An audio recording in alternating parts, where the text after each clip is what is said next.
एक बार बॉम्बे में हम लोगों की मीटिंग हो रही थी और वहाँ पर मुझे बुलाया एक दिन और बुलाकर उन्होंने कहा कि मिस्टर राजेश शर्मा आप रिज़ाइन कर दीजिए, ये ऊपर आपके ऊपर एलिगेशन है।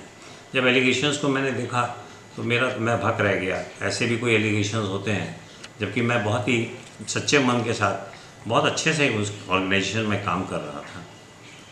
तो मेरे को लगा कि ये पता नहीं क्यों ऐसा कर दिया उन्होंने। मैंने वहाँ पर और तो कोई था नहीं, मिस्टर दलाल से संपर्क किया। उन्होंने जो अपना गाइड दे सकते थे गाइडलाइंस मुझे प्रोवाइड करी। अगले दिन कलकत्ता में मीटिंग थी पूरे ईस्टर्न जोन के मैनेजरों की। तो मैं कलकत्ता जो है अगले दिन फ्लाइट से वापस चला आया कलकत्ता और होटल में रहा। गौतम बनर्जी उन दिनों कलकत्ता में थे, तो उनसे बोला कि उन मैनेजरों को जाकर खाली मैसेज दे दो कि राजेश शर्मा को ऐसा बोला गया है और आपको बुलाया है। तो सारे के सारे जितने मैनेजर थे वो पूरी की पूरी टीम है ना, कॉन्फ्रेंस के बाद में सब मेरे होटल चली आई और वहीं पे बैठकर उन्होंने मुझे सपोर्ट किया। उन्होंने कहा देखिए इनको बोलने से कोई फ़र्क नहीं पड़ेगा और हम लोग आपके लिए फ़ाइट करेंगे। और जब उनका मैंने अपने प्रति प्यार देखा तो मैं दंग रह गया कि उन्होंने कहा कि हम लोग जो है कैसे करें। तो उन्होंने एक बहुत बड़ी लेटर लिखा, उसके ऊपर सारे लोगों ने सिग्नेचर किए, सारे मैनेजरों ने, पूरे ईस्टर्न जोन के मैनेजरों ने सिग्नेचर किए। और उसके बाद में वहाँ लड़की टीम भी थी, बहुत लड़की के मैनेजर थे मिस्टर माला राय चौधरी, वो बहुत हेल्पफुल थी। और उन्होंने और उनके और भी जो मैनेजर थे उन लोगों ने एक यूनियन के तहत जो है उसको यूनियन बना दिया। अब मैनेजरों की यूनियन बन गई और उसमें सारे मेंबर बन गए। और फिर यहाँ तक हुआ कि जो है ये एक दिन का तो काम होता नहीं। और फिर कुछ दिन के बाद में सेल डाउन प्रोग्राम चला, फिर सारे मैनेजर जो है उसमें इन्वॉल्व हो गए और कई बार प्रोसेशन लेके चलना पड़ा। वो मैनेजर जो है हाथ पे जुलूस लेके कि नहीं राजेश शर्मा के साथ जस्टिफिकेशन होना चाहिए करके ये मार्केट में चले आए। प्राइवेट ऑर्गेनाइजेशंस में इतना प्यार और फिर लड़ाई करना मेरे को अभी तक तो नहीं दिखाई दिया कि लोग खुद अपने आप आके इस तरह से करें। और जब फिर मेरी सैलरी भी कुछ समय के लिए बंद कर दी गई, मैं लेबर कोर्ट चला गया। लेबर कोर्ट से मेरी सैलरी आने लग गई, लेकिन एक फ़ायदा हुआ कि उन्होंने मुझे टर्मिनेट नहीं किया। और मुझे भी ऐसा लगने लगा कि शायद जो है ये अगर मैं लड़ाई जीत भी लूँ तो मेरा कैरियर आफ्टर प्राइवेट ऑर्गेनाइजेशन है तो मैं कैरियर नहीं बना पाऊँगा इसमें, वो मुझे वहीं पे रोक लेंगे।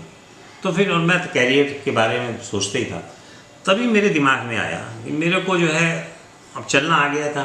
नहीं, ये पूरा मोर्चा निकालना ही अपने आप में एक बहुत अचीवमेंट या मैं बोलूँ बहुत यूनिक है। बहुत ही यूनिक था। मेरी वाइफ मुझे बहुत सपोर्ट करी उसमें, अनुराधा शर्मा।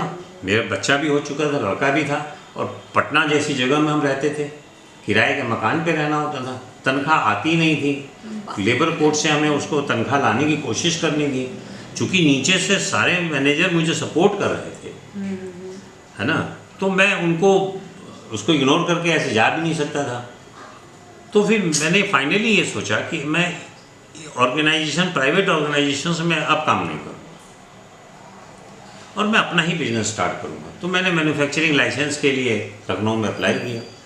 मैन्युफैक्चरिंग लाइसेंस लिया आयुर्वेदिक का, और आयुर्वेद का थैला लेके हाथ में बैग लिया और लेके मार्केट निकल गया काम करने। अकेले? हाँ, अकेले, कोई भी रिप्रेजेंटेटिव एक भी नहीं था। और मार्केट चला गया और फिर धीरे धीरे वहाँ से लोगों की एक टीम बनाने की कोशिश करी, है ना। फिर उस प्रकार से मार्केट में बहुत सारे चेंजेस आते रहे और खुदा न खास्ता आज भी मैं मार्केट में बैठा हुआ हूँ, बिजनेस कर रहा हूँ। बहुत सारे लोग आए गए, ऐसे ही चलता रहता है, बिजनेस में अप्स एंड डाउन होते हैं, लेकिन मैं जमा रहा। मेरा एक ही चीज़ कहनी है सारे लोगों से, वो ये कहना है कि आपके लिए आपका बॉस ही नहीं इम्पॉर्टेंट है, आपके सबॉर्डिनेट भी उतने ही इम्पॉर्टेंट हैं।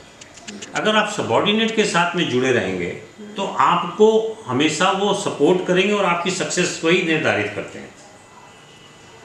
तो आपका जो आपके जो सबॉर्डिनेट हैं उनको डेवलप करें, उनको और फैमिलियर एटमॉस्फेयर बना के रखें, तो सक्सेस जो है आपको हमेशा मिलेगी ही मिलेगी, चाहे इस ऑर्गेनाइजेशन में रहें चाहे आप किसी ऑर्गेनाइजेशन में रहें।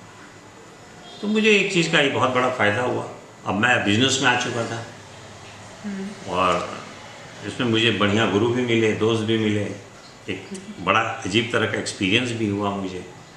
और मैं बनारस आ गया था, बिज़नेस चालू कर दिया, लेके काम करना चालू कर दिया, और बिज़नेस भी अपना चलने लगा भगवान की दया से। और फिर हमारे सब नन्हे मुन्ने प्यारे प्यारे बच्चे, परिवार आप लोग सब देख ही रहे हैं।